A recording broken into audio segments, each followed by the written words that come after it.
하나님의 행복의 소리 라운키트 시안입니다. 이 시간 창세기 15장 1절에서 21절까지의 말씀을 통해서 하나님의 음성을 들을 수 있기를 바랍니다. 현실 앞에서 두려워하는 아브라함, 하나님께서는 그런 그에게 언약을 확인시키시고 믿음을 굳게 세워주십니다. 2일 후에, 그러니까 롯을 구출해낸 이후에 여호와의 말씀이 환상 중에 아브라함에게 임합니다. 아브라함아, 두려워하지 말라. 나는 내 방패요 너의 지극히 큰 상급이니라. 이 말씀 속에는 아브라함이 지금 두려워하고 있다는 간접적인 증거를 드러내고 있죠. 아브라함이 말합니다. 주여, 무엇을 주시겠습니까? 나는 아직 자식이 없습니다. 이 다메섹 사람 엘리에셀이 내 상속자가 될 것입니다. 내게 상속자를 주시지 않으셨으니 내 집에서 길린 자가 내 상속자가 될 것입니다. 하나님께서 말씀하십니다. 그 사람이 내 상속자가 아니라 내 몸에서 날 자가 내 상속자가 되리라. 말씀 후에 하나님께서는 아브라함을 밖으로 데리고 나가셔서 하늘의 붓별을 셀 수 있나 보라. 내 자손이 이와 같을 것이라고 말씀해 주십니다. 아브라함이 이것을 믿음으로 하나님께서 그를 의로 여기십니다.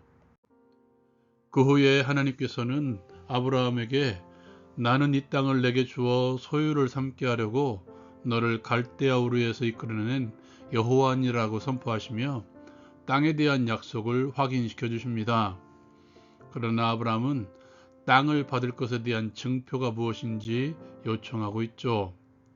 하나님께서는 당신을 위해서 3년 된 암소와 3년 된 암염소와 3년 된 순양과 산비둘기와 집비둘기 새끼를 가져오라고 말씀하십니다.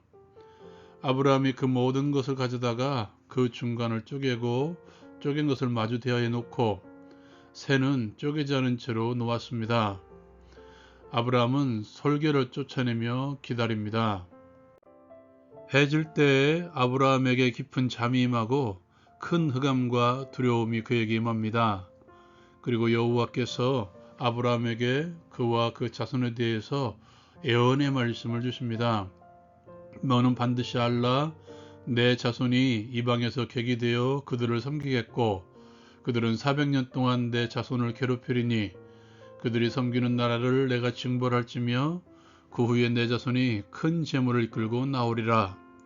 너는 장수하다가 평안히 조상에게 돌아가 장사될 것이요 내 자손은 사대만에 이 땅으로 돌아오리니 이는 아모리 족속의 죄악이 아직 가득 차지 아니함이니라. 해가 져서 어두울 때에 연기나는 화로가 보이며 타는 횃불이 쪼갠 고기 사이로 지나갑니다. 그날에 아브라함과 언약을 세워 다시 한번 땅에 대한 약속을 확인시켜 주십니다. 적용을 위한 나눔의 시간. 이 시간에 믿음으로 말미암는 의에 대해서 함께 나누기를 원합니다. 오늘 말씀은 가나안 전쟁을 통해서 조카 롯을 구출한 이유가 되겠죠. 시간이 얼마나 지났는지는 모르겠지만 그래도 적어도 가나안 땅에 들어온 지는 오랜 시간이 흐른 것을 알 수가 있습니다. 왜냐하면 그 뒤에 아브라함이 두려워하는 이유가 상속자와 땅이 아직 그에게 주어지지 않았기 때문이죠. 하나님의 약속으로 가나안 땅에 들어왔지만 그 약속이 아직까지 이루어지지 않은 상황.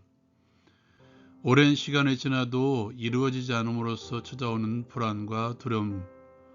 그러한 그에게 하나님께서는 다시 한번 나타나셔서 약속을 주시고 그 약속에 대한 신뢰를 통해서 하나님께서는 그를 의로 여기십니다. 성경은 우리에게 이렇게 전해주고 있습니다. 아브라함이 이를 믿으니 여호와께서 이를 그의 의로 여기셨더라. 믿음으로 의롭게 된다. 이것이 성경이 말하는 구원의 유일한 길이죠. 그렇다면 믿음이 무엇인가? 오늘 말씀이 그 해답을 주고 있는 것 같습니다. 하나님께서는 아브라함에게 나는 네 방패다. 나는 너의 지극히 큰 상급이다 라며 당신의 정체성을 드러내십니다. 그리고 그에게 자손에 대한 약속을 다시 한번 상기시켜 주죠. 여전히 자손에 대한 약속이 이루어지지 않음으로써 불안해하며 염려하는 그에게 내가 너의 상급이고 내가 너의 방패다라고 선언합니다. 결국 아브라함이 믿은 것은 하나님의 존재와 그분에 대한 약속이죠. 그에게 있어 하나님은 어떠한 분이었습니까? 그가 경험한 하나님은 어떤 분이셨습니까? 성경에서 등장하는 그의 하나님에 대한 경험은 애굽에서의 하나님과 가나안 전쟁에서의 하나님이셨죠. 애굽의 바로조차도 두려움을 떨게 하는 하나님. 가나안 전쟁에서 승리는 어떻습니까? 무엇보다도 풍요를 따라갔던 롯은 포로가 되었지만 하나님의 약속을 신뢰하고 약속의 땅에서 살아가고 있는 자신에게 승리를 주신 하나님, 그 하나님에 대한 경험이 있었습니다.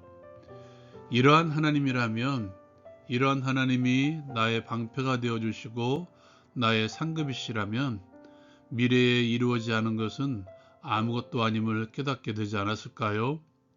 여러분은 성경에 기록된 사건들이 사실임을 믿으십니까?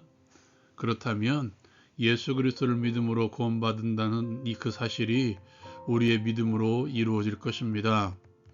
성경의 하나님을 믿으십니까? 그렇다면 지금 나에게 있는 이 부족함 또한 아무것도 아님을 믿을 수 있습니다. 그러므로 뭔가를 이루어지기를 기대하는 것부터가 아니라 먼저 하나님의 존재 자체를 믿으십시오.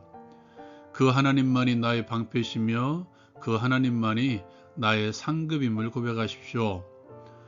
우리의 상황의 변화가 일어나지 않을지라도 오직 하나님만을 신뢰하십시오. 다니엘의 새 친구처럼 말입니다. 그때 하나님께서 우리를 의로 여기실 것입니다.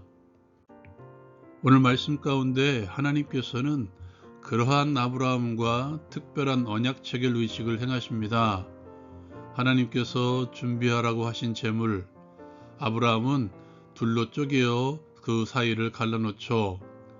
그 갈라진 사이를 타는 횃불이 지나갑니다. 하나님을 상징하는 타는 횃불이죠.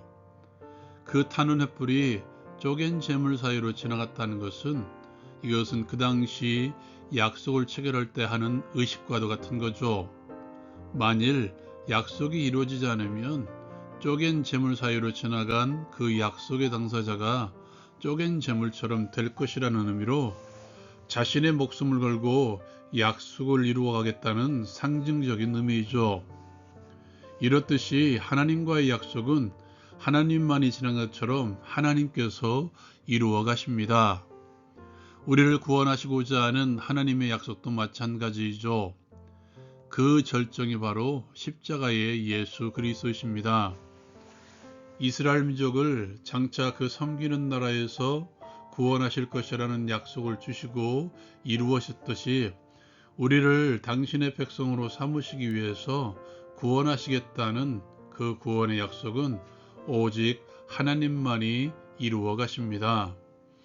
두렵고 떨림으로 너희 구원을 이루라고 말씀하신 하나님께서는 우리 안에 당신의 기쁘신 뜻을 두고 이루어 가십니다. 결국 하나님께서 우리를 구원하시는 구원의 여정을 완성하실 것입니다. 당신의 시간에 당신의 방법대로 말입니다. 그것은 우리의 삶에서 구원을 이루어가기 위한 여정에 필요한 것들도 마찬가지임을 기억하십시오. 그러므로 이러한 하나님을 신뢰함으로써 우리의 미래가 아직 주어지지 않았지만 이루어 가실 것을 기대하며 오직 오늘도 주의 약속의 말씀만을 믿음으로 하나님으로부터 의롭다함을 얻읍시다. 적용을 위한 기도. 하나님만이 나의 상급이시며 나의 방패이심을 고백합니다.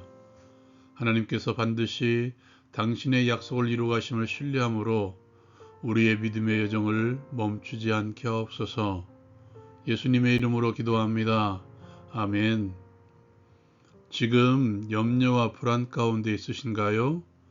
과거에 경험했던 하나님의 은혜를 떠올리십시오. 그 하나님께서 우리의 미래도 열어가십니다.